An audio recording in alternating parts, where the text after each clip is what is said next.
Hi friends, welcome back to my YouTube channel. ಇದು ಬಂದು ಬುಧವಾರದ vlog ಆಗಿರುತ್ತೆ. ಅಂದರೆ ಬೆಳಗ್ಗೆನೇ ಸುಮ್ಮನೆ ಅಂದರೆ ಏನು ಕೆಲಸ ಮಾಡೋದು ಅಂತ ಯೋಚನೆ ಮಾಡ್ಕೊಂಡು ಸುಮ್ಮನೆ ಕೂತಿರೋದು. ಮತ್ತು ಇಲ್ಲಿ ನೋಡಿ, ಬೆಳಗ್ಗೆ ಟೈಮು ನಮ್ಮ ದೊಡ್ಡ ಮಗಳಿದ್ದಾಳಲ್ಲ, ಇವಳು ಏನಾದರೂ ಮೆಕ್ಯಾನಿಕ್ ಕೆಲಸಗಳು ಮಾಡ್ತಾನೇ ಇರಬೇಕು ಫ್ರೆಂಡ್ಸ್. ಇಲ್ಲ ಅಂದರೆ ಅವಳಿಗೆ ಸಮಾಧಾನನೇ ಆಗಲ್ಲ. ಇಲ್ಲಿ ನೋಡಿ, ಚಾರ್ಜರ್ ತಗೊಂಡು ಹೇಗೆ ಮಾಡ್ತಾಯಿದ್ದಾಳೆ. ಒಟ್ಟಿನಲ್ಲಿ ಮನೆ ಕೆಲಸ ಮಾಡು ಅಂದರೆ ಸ್ವಲ್ಪ ಹ್ಞೂ ಅಂತಾಳೆ. ಅದು ಬಿಟ್ಟು ಬೇರೆ ಕೆಲಸ, ಈ ಥರ ಕೆಲಸಗಳು ಮಾಡು ಅಂದರೆ ಎಲ್ಲನೂ ಚೆನ್ನಾಗಿ ಮಾಡ್ತಾಳೆ. ಹೇಳಿದ ಮಾತು ಕೇಳೋದಿಲ್ಲ. ಬೆಳಗ್ಗೆನೆ ಸುಮ್ಮನೆ ಇದು ಮಾಡ್ತಾಳೆ. ಅಂದರೆ ಅವಳಿಗೇನೋ ಜಾಸ್ತಿ ಹೇಳೋಕ್ಕೆ ನನಗೂ ಮನಸ್ಸು ಬರೋದಿಲ್ಲ. ಯಾಕಂದರೆ ಬೇರೆ ಮಕ್ಳ ಥರ ಆದರೆ ಅದೊಂಥರ ಇರಲಿ ಬಿಡಪ್ಪ ಅಂತ ಅನ್ಬೋದು. ಆದರೆ ಅವಳಿಗೆ ಏನು ಹೇಳೋಕ್ಕೆ ನನಗೆ ಜಾಸ್ತಿ ಮನಸ್ಸು ಬರೋದಿಲ್ಲ. ಅದಕ್ಕೋಸ್ಕರ ಅಯ್ಯೋ ಏನಾದರೂ ಮಾಡ್ಕೊಳ್ಳಿ ಅಂತ ಹೇಳ್ಬಿಟ್ಟು ನಾನು ಸುಮ್ಮನೆ ಆಯ್ತೀನಿ. ಅಂದರೆ ಎಲ್ಲನೂ ಅಬ್ಸರ್ವ್ ಮಾಡ್ತಾ ಇರ್ತೀನಿ, ನಾನು ಏನೇನು ಮಾಡ್ತಾಳೆ ಅಂತ ಹೇಳ್ಬಿಟ್ಟು. ಆದರೂ ಏನು ಅಷ್ಟೇನು ಅನ್ನೋಕ್ಕೆ ಹೋಗಲ್ಲ ಫ್ರೆಂಡ್ಸ್. ಯಾಕಂದರೆ ಒಂದೊಂದು ಸರಿ ಸಣ್ಣ ಪುಟ್ಟ ಕೆಲಸ ಮನೇಲೆಲ್ಲ ಅವಳೇ ಮಾಡ್ತಾಳೆ. ಎಲ್ಲ ಕೆಲಸ ನಾವೇ ಮಾಡ್ತೀವಿ ಅಂತ ಹೇಳಲ್ಲ, ಕೆಲವು ಕೆಲಸಗಳನ್ನು ಅವಳು ಮಾಡ್ತಾಳೆ. ಮತ್ತು ಇವತ್ತು ತಿಂಡಿಗೆ ಅಂತ ಹೇಳ್ಬಿಟ್ಟು ನಾನಿಲ್ಲಿ ಅವಲಕ್ಕಿ ಮಾಡೋಣ, ಅಂದರೆ ತರಕಾರಿನ ಹಾಕಿ ಅವಲಕ್ಕಿ ಮಾಡೋಣ ಅಂತ ಇದ್ದೀನಿ. ಬೀನ್ಸು ಮತ್ತು ಕ್ಯಾರೆಟು ಎರಡನ್ನೂ ಹಾಕಿಬಿಟ್ಟು ಅವಲಕ್ಕಿ ಉಪ್ಪಿಟ್ಟು ಮಾಡೋಣ ಅಂದ್ಕೊಂಡಿದ್ದೀನಿ. ಮತ್ತು ನೋಡಿ, ಇಷ್ಟು ಅವಲಕ್ಕಿ ಇತ್ತು, ಅಂದರೆ ಒಂದು ಅರ್ಧ kg ಅಷ್ಟು ಇತ್ತು. ಡೈಲಿ ಬೆಳಗ್ಗೆ ಸ್ಕೂಲ್ ಸ್ಟಾರ್ಟ್ ಆದರೆ ಸಾಕು, ಮಕ್ಕಳು ನಮಗೆ ಏನು ಅನಿಸುತ್ತೆ ಅಂದರೆ, ಅಯ್ಯೋ ಏನು ತಿಂಡಿ ಮಾಡೋದಪ್ಪ ದಿನ ಇದೆ. ಇದು ಸ್ಕೂಲ್ ಸ್ಟಾರ್ಟ್ ಇಲ್ಲದೆ ಇದ್ದಾಗ ಅಷ್ಟೊಂದು ತಲೆನೇ ಕೆಡಿಸ್ಕೊತಿರ್ಲಿಲ್ಲ. ಯಾವಾಗೋ ಎದ್ದೇಳ್ತಿದ್ದೆ, ಯಾವಾಗೋ ಮಾಡ್ತಿದ್ದೆ. ಆದರೆ ಈ ಸ್ಕೂಲ್ ಸ್ಟಾರ್ಟಾಗಿ ನಾನು ಯಾವಾಗ ವ್ಯಾಪಾರಕ್ಕೆ ಹೋಗೋದು ಶುರು ಮಾಡಿದ್ನೋ ಆವಾಗಲಿಂದನೂ ಹಾಗೆ ದಿನ ಬೆಳಗಾದರೆ ತಿಂಡಿದೆ ಚಿಂತೆ, ಮತ್ತು ಸಂಜೆ ಆದರೆ ಸಾಂಬಾರು ಚಿಂತೆ. ಇದು ನಾನು ಒಬ್ಳು ಚಿಂತೆನೆಲ್ಲ ಹೇಳಬೇಕಾದ್ರೆ ಹೆಣ್ಮಕ್ಳೆಲ್ಲ ಇದೇ ಥರ ಯೋಚನೆ ಮಾಡೋದು. ದಿನ ಬೆಳಗಾದರೆ ತಿಂಡಿ ಮಾಡು, ಮತ್ತು ಸಂಜೆ ಆದರೆ ಸಾಂಬಾರು ಮಾಡು, ಏನು ಮಾಡೋದು ಏನು ಬಿಡೋದು. ನಾಳೆ ಬೆಳಗ್ಗೆ ನಾವೇನಾದರೂ ಮಾಡ್ತೀವಿ ಅಂದರೆ ಈಗಾಗಲೇ ಅದನ್ನು ಯೋಚನೆ ಮಾಡಿ ಇಟ್ಟಿರಬೇಕು. ಇಲ್ಲ ಅಂದರೆ ಬೆಳಗ್ಗೆನೇ ತಡವರಿಸ್ಬೇಕಾಗುತ್ತೆ, ಏನು ಮಾಡೋದಪ್ಪ ಅಂತ ಹೇಳ್ಬಿಟ್ಟು. ನೋಡಿ, ನಾನಿಲ್ಲಿ ಕ್ಯಾರೆಟನ್ನು ಕ್ಲೀನ್ ಮಾಡ್ಕೊತಾ ಇದ್ದೀನಿ, ಬೀನ್ಸ್ ಎಲ್ಲ ಕಟ್ ಮಾಡಿ ಇಟ್ಟಿದ್ದೀನಿ. ಈ ತಿಂಡಿ ಎಲ್ಲ ಮಾಡೋದಕ್ಕೆ ಈ ಥರ ಬೀನ್ಸ್ ಚೆನ್ನಾಗಿರುತ್ತೆ. ಇನ್ನು ನಾಟಿ ಬೀನ್ಸ್ ಬರುತ್ತಲ್ಲ, ಅದೆಲ್ಲ ಸಾಂಬಾರಿಗೆ ಚೆನ್ನಾಗಿರುತ್ತೆ. ಈ ಸಣ್ಣ ಬೀನ್ಸ್ ಬರುತ್ತೆ ನೋಡಿ, ಇದು ಈ ಪಲಾವ್ ಮಾಡೋದಕ್ಕೆ ಮತ್ತು ಉಪ್ಪಿಟ್ಟು ಮಾಡೋದಕ್ಕೆ, ಅವಲಕ್ಕಿ ಮಾಡೋದಕ್ಕೆ ಈ ಬೀನ್ಸು ತುಂಬ ಚೆನ್ನಾಗಿರುತ್ತೆ. ಅದಕ್ಕೋಸ್ಕರ ನಾನು ಜಾಸ್ತಿ ಈ ಥರ ಬೀನ್ಸನ್ನು ತೊಗೊಬತ್ತೀನಿ. ಯಾಕಂದರೆ ನಾನು ಬೆಳಗ್ಗೆ ಟೈಮ್ ಡೈಲಿ ತಿಂಡಿ ಮಾಡೋದ್ರಿಂದ ಈ ಥರ ಬೀನ್ಸೇ ಜಾಸ್ತಿ ತೊಗೊಬಂದು ಇಟ್ಕೊಳ್ಳೋದು. ಅಂದರೆ ಚೆನ್ನಾಗಿರುತ್ತೆ. ಅದು ನಾಟಿ ಬೀನ್ಸ್ ಏನಿದ್ರು ಅದು ಸಾಂಬಾರಿಗೆ, ಈ ಬೇಳೆ ಸಾಂಬಾರೆಲ್ಲ ಮಾಡ್ತಾರಲ್ಲ ಅದಕ್ಕೆ ಸರಿ. ಮತ್ತು ಇಲ್ಲಿ ನಾನು ಹಾಲನ್ನು ಕಾಯಿಸ್ತಾ ಇದ್ದೆ. ಒಂದು ಸೈಡಲ್ಲಿ ಹಾಲು ಕಾಯಿಸ್ಬಿಟ್ಟು ನಾನು ಕಟ್ ಮಾಡಿರೋವಂಥ ತರಕಾರಿಗಳನ್ನು ಇಲ್ಲಿ ಬೇಯಕ್ಕೆ ಇಟ್ಟಿದ್ದೀನಿ. ಯಾಕಂದರೆ ಅವಲಕ್ಕಿ ಮಾಡೋದ್ರಿಂದ ಮುಂಚೆನೇ ತರಕಾರಿ ಬೇಯಿಸ್ಕೋಬೇಕು. ಸ್ವಲ್ಪ ಉಪ್ಪನ್ನು ಸಹ ಹಾಕ್ತಾಯಿದ್ದೀನಿ ಇಲ್ಲಿ. ಮತ್ತು ನೋಡಿ, ಈರುಳ್ಳಿ, ಟೊಮೊಟೊ, ಹಸಿರು ಮೆಣಸಿನ್ಕಾಯಿ ಇಷ್ಟನ್ನು ಕ್ಲೀನಾಗಿ ಹೆಚ್ಕೋಬೇಕು. ಎಲ್ಲ ತೊಳೆದ್ಬಿಟ್ಟು ಕ್ಲೀನಾಗಿ ಇಷ್ಟನ್ನು ಹೆಚ್ಕೊಂಡಿದ್ದೀನಿ. ಇದು ಒಂದು ಸೈಡಲ್ಲಿ ಇರಲಿ. ಮತ್ತು ಅವಲಕ್ಕಿ ಏನಿದೆ ಅಲ್ಲ ಅದನ್ನು ಸ್ವಲ್ಪ ಕ್ಲೀನ್ ಮಾಡ್ಕೋಬೇಕಾಗುತ್ತೆ. ಅಂದರೆ ಮರದಲ್ಲಿ ಹಾಕ್ಬಿಟ್ಟು ಅದನ್ನು ಕೇರಬೇಕು ಅಷ್ಟೇ. ಇದಾದಮೇಲೆ ಮತ್ತು ಇಲ್ಲಿ ಬೆಂದಿದೆಯಾ ಅಂತ ನೋಡಿದೆ, ಇದು ಬೆಂದಿತ್ತು. ಇದನ್ನು ತೆಗ್ದೆ. ಹಾಗೆ ಯಾಕೋ ಸ್ವಲ್ಪ ಕಾಫಿ ಕುಡಿಯೋಣ ಅಂತ ಅನ್ನಿಸ್ತಾ ಇತ್ತು. ಹಾಲಿತ್ತಲ್ಲ ಅಂತ ಹೇಳ್ಬಿಟ್ಟು ಕಾಫಿ ಕುಡಿಯೋಣ ಅಂತ ಹೇಳ್ಬಿಟ್ಟು ಇವಾಗ ಕಾಫಿ ರೆಡಿ ಮಾಡ್ತಾಯಿದ್ದೀನಿ. ಇದು ನೋಡಿ ಬೆಂದಿದೆ. ನಾನು ಇದಕ್ಕೆ ನೀರೆಲ್ಲ ಸೋರಿಸಿ ಇಟ್ಟಿದ್ದೀನಿ ಇವಾಗ.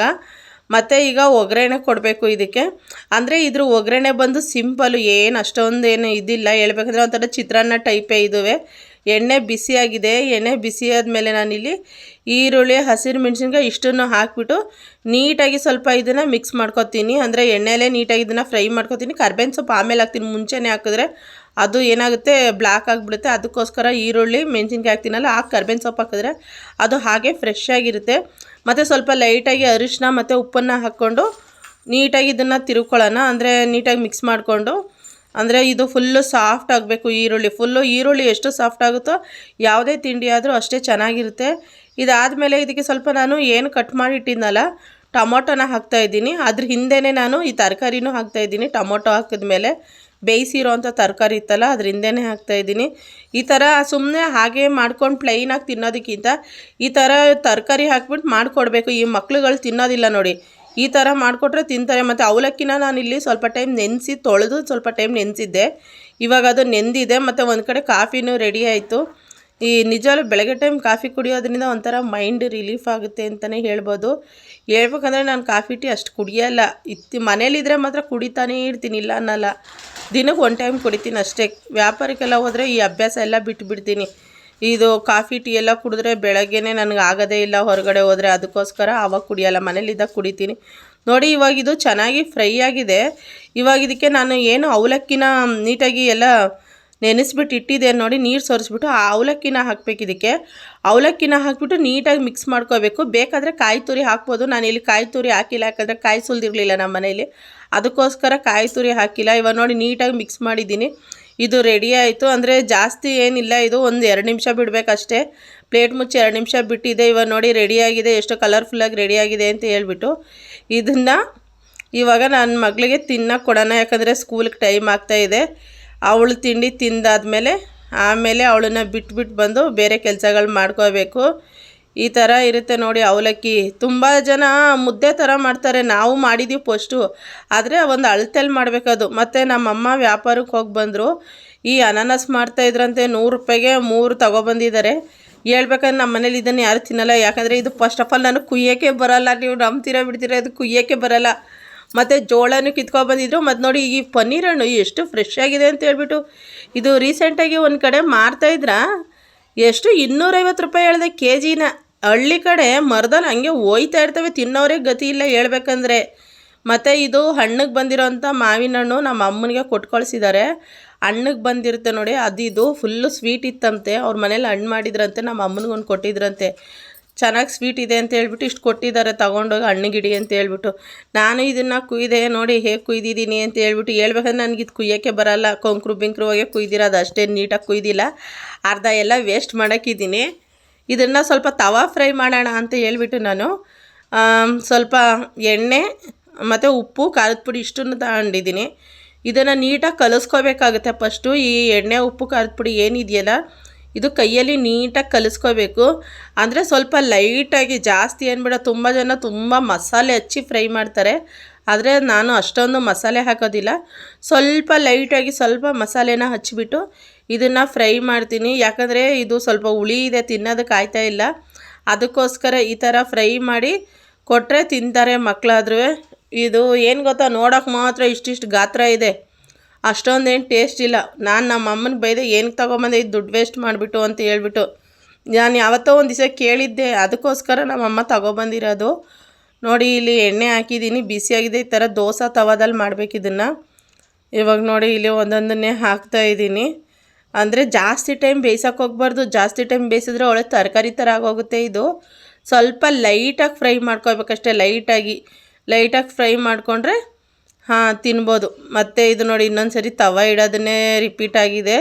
ಒಂದೊಂದು ಸರಿ ಹಾಗೆ ವೀಡಿಯೋಗಳು ಹಿಂದೆ ಮುಂದೆ ಆಗೋಗುತ್ತೆ, ಏನೂ ಮಾಡೋಕ್ಕಾಗಲ್ಲ. ಸ್ವಲ್ಪ ಅಡ್ಜಸ್ಟ್ ಮಾಡ್ಕೋಬೇಕು ಅಷ್ಟೇ. ಯಾವುದೋ ಒಂದು ಟೈಮು, ಎಲ್ಲ ಟೈಮಲ್ಲೂ ಹಾಗಾಗಲ್ಲ. ನೋಡಿ ಇಲ್ಲಿ ಇದನ್ನು ನಾನು ಮಡ್ಚಿ ಹಾಕಿದ್ದೀನಿ, ಈಗಾಗಲೇ ಮಡ್ಚಿ ಹಾಕಿದ್ದೀನಿ. ಮತ್ತು ಇನ್ನೊಂದು ಸರಿ ಮಡ್ಚಿ ಹಾಕ್ತಾಯಿದ್ದೀನಿ. ನಾನು ಹೇಳಿಲ್ವ, ಸ್ವಲ್ಪ ಲೈಟಾಗಿ, ಅಷ್ಟೊಂದೇನು ಬೇಡ. ಒಂದು 2 ನಿಮಿಷ ಸಾಕು. 2 ನಿಮಿಷ ಅಂದರೆ ಈ ಉಪ್ಪು ಖಾರ ಇದಕ್ಕೆ ಚೆನ್ನಾಗಿ ಅಂಟಿರುತ್ತೆ, ಯಾಕಂದರೆ ಎಣ್ಣೆ ಹಾಕಿದ್ದೀವಲ್ಲ. ಆವಾಗ ಬೇಕಾದರೆ ಪ್ಲೇಟಿಂದ ಹೊರಗಡೆ ತೆಗಿಬೋದು. ಹೇಳ್ಬೇಕಂದ್ರೆ ನಾನು ಈ ವಿಡಿಯೋ ಮಾಡಿದಾಗ ನಮ್ಮ ಮನೇಲಿ ಕರೆಂಟ್ ಇರಲಿಲ್ಲ. ಇದು ನಮ್ಮ ಅಮ್ಮನ ಫೋನಲ್ಲಿ ಇದೇನು ಫುಲ್ಲು ನಾನು ವಿಡಿಯೋ ಮಾಡಿದ್ನಲ್ಲ, ಅದೇನೋ ಜೋಳ ಎಲ್ಲ ತಂದಿದ್ರಲ್ಲ, ಇದು ಎಲ್ಲ ಸೇರಿ ನಮ್ಮ ಅಮ್ಮನ ಫೋನಲ್ಲಿ ನಾನು ವಿಡಿಯೋ ಮಾಡಿರೋದು. ಹೇಳಬೇಕಂದ್ರೆ ನೋಡಿ, ಇಲ್ಲಿ ನಮ್ಮ ಅಮ್ಮ ಕಿತ್ಕೊಂಬಂದಿದ್ದು ಜೋಳ, ಇದು ನಾನು ಬೇಯಿಸ್ಬಿಟ್ಟು ತಿಂತಾಯಿದ್ದೀನಿ. ಹೇಳ್ಬೇಕಂದ್ರೆ ಇಂಥವೆಲ್ಲ ನಾನು ತಿನ್ನೋದೇ ಇಲ್ಲ, ಅದೇನೋ ನನಗೆ ಇಷ್ಟ ಆಗಲ್ಲ. ಅದೇನೋ ಅಷ್ಟು ಎಳೆದೈತೆ ಅಂತ ಅನಿಸಿಲ್ಲ, ಒಂದು ಸ್ವಲ್ಪ ತಿಂದೆ ನಾನು, ನನಗೆ ಯಾಕೋ ಇಷ್ಟ ಆಗಿಲ್ಲ. ಅಯ್ಯೋ ಬೇಡ ಅಂತ ಹೇಳ್ಬಿಟ್ಟು ಸೈಡಿಗೆ ಬಿಸಾಕಿದೆ. ಆ ಥರ ಅದು ನೋಡೋಕ್ಕೆ ಅವು ಎಳೆ ಥರ ಕಾಣಿಸುತ್ತೆ, ಅದು ಬೇಯಿಸಿದಾಗಲೇ ಗೊತ್ತಾಗೋದು ಎಳೆದೈತಾ ಹೇಗೈತಾ ಅಂತ ಹೇಳ್ಬಿಟ್ಟು. ಈ ಥರ ಏನಾದರೂ ತಿನ್ಬಿಟ್ರೆ ಹೊಟ್ಟೆ ನೋವು ಬರುತ್ತೆ. ಅದಕ್ಕೆ ನಾನು ಹೇಳಿದೆ ನಮ್ಮ ಅಮ್ಮನಿಗೆ, ಇದನ್ನೇನು ಕಿತ್ಕೊಬಂದೆ ಅಂತ. ಈ ಹಳ್ಳೀಲಿ ನಮ್ಮಮ್ಮ ತುಂಬ ವರ್ಷದಿಂದ ವ್ಯಾಪಾರ ಮಾಡಿರೋದ್ರಿಂದ ತುಂಬ ಜನ ಪರಿಚಯ ಇದ್ದಾರೆ. ತಗೊಂಡೋಗಮ್ಮ ಅಂತ ಹೇಳ್ಬಿಟ್ಟು ಕೊಡ್ತಾರೆ. ಹೇಳ್ಬೇಕಂದ್ರೆ ಹಳ್ಳೀಲಿ ಆ ಥರ, ಈ ಸಿಟಿಗಳಲ್ಲಾದರೆ ಆ ಥರ ಇರಲ್ಲ, ಜನನೇ ಮಾತಾಡ್ಸಲ್ಲ ಸಿಟಿಗಳಲ್ಲಿ. ಹಳ್ಳೀಲಿ ಆ ಥರ ಮಾಡೋದು. ಅದಕ್ಕೆ ಇವತ್ತಿನ ವ್ಲಾಗ್ ಇಷ್ಟ ಆಗಿತ್ತು ಅಂತ ಹೇಳ್ತಾ ಇದ್ದೀನ. ಇಲ್ಲ, ಅದನ್ನು ಬಿಟ್ಟು ಮತ್ತೆ ನೋಡಿ ಇಲ್ಲಿ ನನ್ನ ಮಗಳು ಏನೋ ಮಾಡ್ತಾಯಿದ್ದಾಳೆ. ಅಂದರೆ ಇವಳು ಒಂಥರ ಮೆಕ್ಯಾನಿಕ್ ಕೆಲಸ ಮಾಡ್ತಾವಳೆ. ಇವಳಿಗೆ ದಿನ ಆದರೆ ಮೆಕ್ಯಾನಿಕ್ ಕೆಲಸ ಮಾಡೋದೇ ಕೆಲಸ. ಏನಾದರೂ ಒಂದು ಮಾಡ್ತಾನೇ ಇರ್ತಾಳೆ, ಸುಮ್ಮನೆ ಅಂತೂ ಕೂತ್ಕೊಂಡಿರೋದಿಲ್ಲ. ಅವ್ರಲ್ಲಿ ಏನೋ ಒಂದು ಮಾಡಬೇಕು, ಮಾಡ್ತಾ ಇರ್ತಾಳೆ ಅಷ್ಟೇ. ಮನೆ ಕೆಲಸ ಮಾಡು ಅಂದರೆ ಸ್ವಲ್ಪ ಅಷ್ಟಕ್ಕಷ್ಟೇ, ಅದೇ ಯಾವಾಗಲೂ ಒಂದು ಸರಿ ಮಾಡ್ತಾಳೆ, ಇಲ್ಲ ಅಂತ ಹೇಳಲ್ಲ. ಇನ್ನು ಅದು ಬಿಟ್ಟರೆ ಈ ಥರ ಮೆಕ್ಯಾನಿಕ್ ಕೆಲಸಗಳು ಮಾಡು ಅಂದರೆ ಚೆನ್ನಾಗಿ ಮಾಡ್ತಾಳೆ. ಒಟ್ಟಲ್ಲಿ ಏನಾದರೂ ಒಂದು ಮಾಡ್ತಾ ಇರಬೇಕು ಅವಳು ಬೆಳಗ್ಗೆ ಟೈಮು, ಆ ಥರ.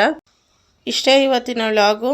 ವ್ಲಾಗ್ ಲಾಂಗ್ ಮಾಡೋಕ್ಕೆ ಹೋದಷ್ಟು ಆದಷ್ಟು ಸ್ವಲ್ಪ ಕಮ್ಮಿನೇ ಆಗ್ತಾಯಿದೆ. ಇರಲಿ ಪರವಾಗಿಲ್ಲ ಅಂತ ಹೇಳ್ತಾ ಈ ವ್ಲಾಗನ್ನು ನಾನು ಇಲ್ಲಿಗೆ ಮುಗಿಸ್ತಾ ಇದ್ದೀನಿ. ಮತ್ತೆ ಮುಂದಿನ ವ್ಲಾಗಲ್ಲಿ ಸಿಗೋಣ. ತಪ್ಪಿದ್ದರೆ ವ್ಲಾಗಲ್ಲಿ ಕ್ಷಮೆ ಇರಲಿ. ವಿಡಿಯೋ ನೋಡಿದ್ದಕ್ಕಾಗಿ ಧನ್ಯವಾದಗಳು.